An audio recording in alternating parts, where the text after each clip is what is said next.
It's another delicious day here in the Let's Make Food from Food Kitchen, and today I'm making some Gruyere or gratin potatoes. Rich, creamy, delicious, so good. So there's a little prep to this. We need to peel some potatoes, slice them, and you can actually, if you like potato skins, you don't even have to peel them. You could skip that step. So I'm gonna prep my heavy cream with some garlic. I just need to cut the ends off, and then I'm gonna put them right into my heavy cream.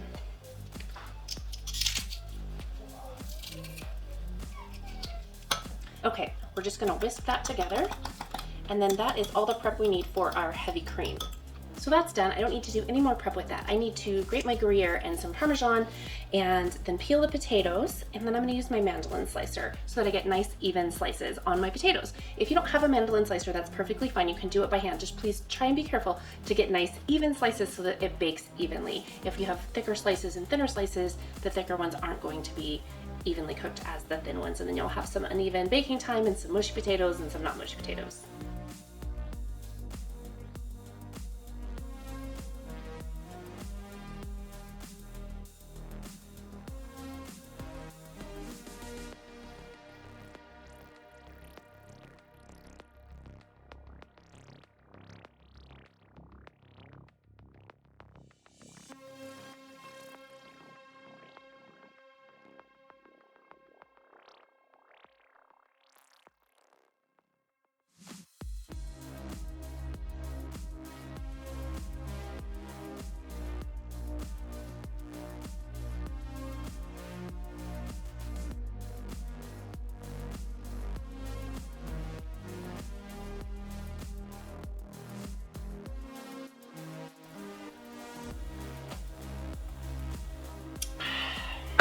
It's a nice day for hot tea.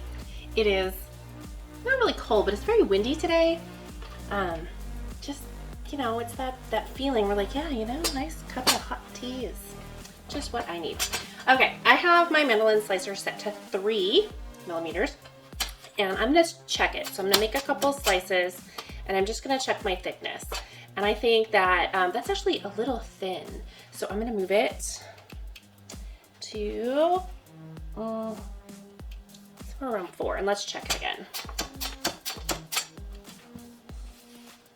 There we go. Those are some nice hearty slices for a Gruyere or gratin potatoes. So as I slice them, and I just have a paper towel so it kind of helps clean with the starch cleanup. So I'm just going to layer them, even the thinner slices. Yes, even the thinner slices. Those 3 little slices aren't going to hurt too much. And I should be using the hand guard here. I have only once nipped my finger on the Mandolin slicer. It was my fingernail, actually. And I just go slower when I get to that. But I need to set a good example for everyone watching. Especially if there's some kids learning how to cook, they need to know the safety way to do it. So you're just going to layer your potatoes.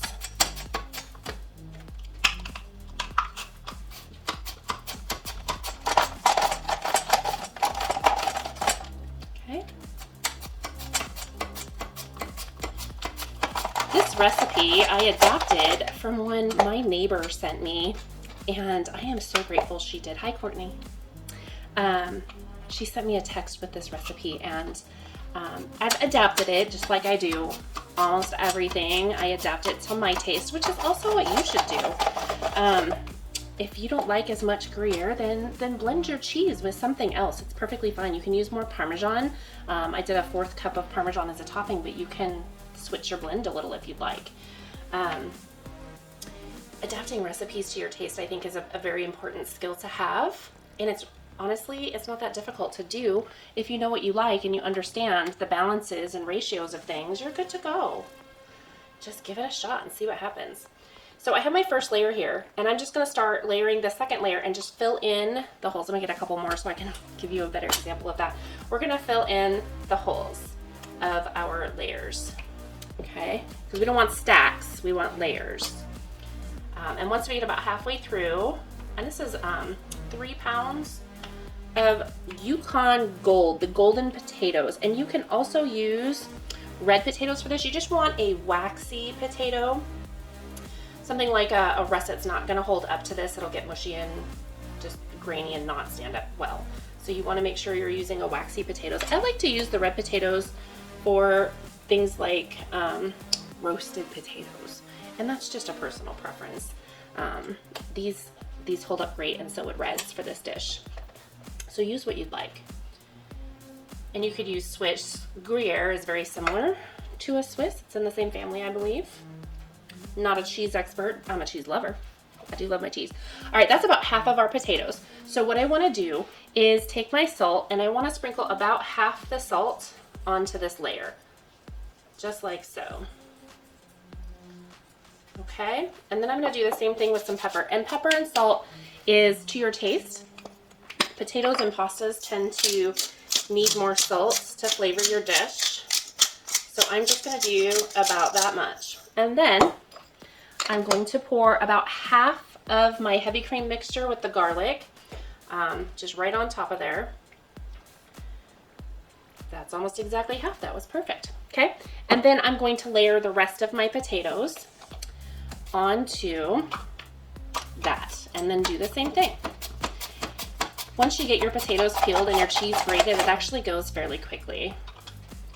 It's the baking time that takes a while. It takes an hour and 10 minutes. Okay, so we're just going to layer these up same way we did before.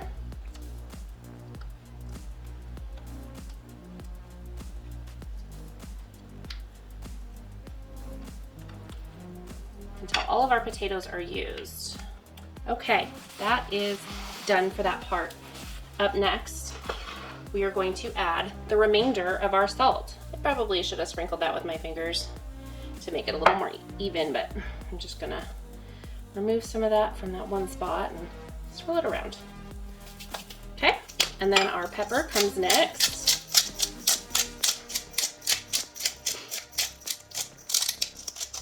There we go. And cheese. And honestly, I missed a step.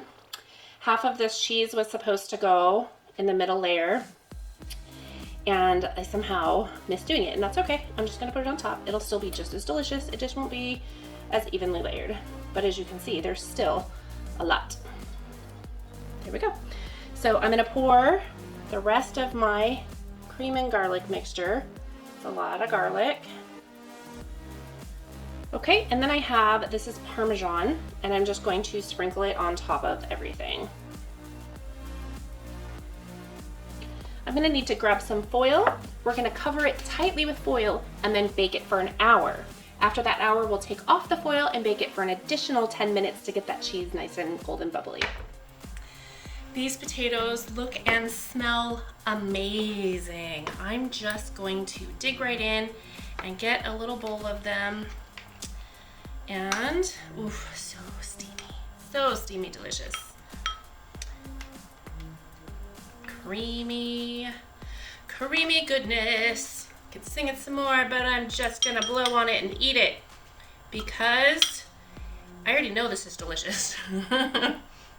I've made this quite a few times at home, not for you. It's the first time I made it for you.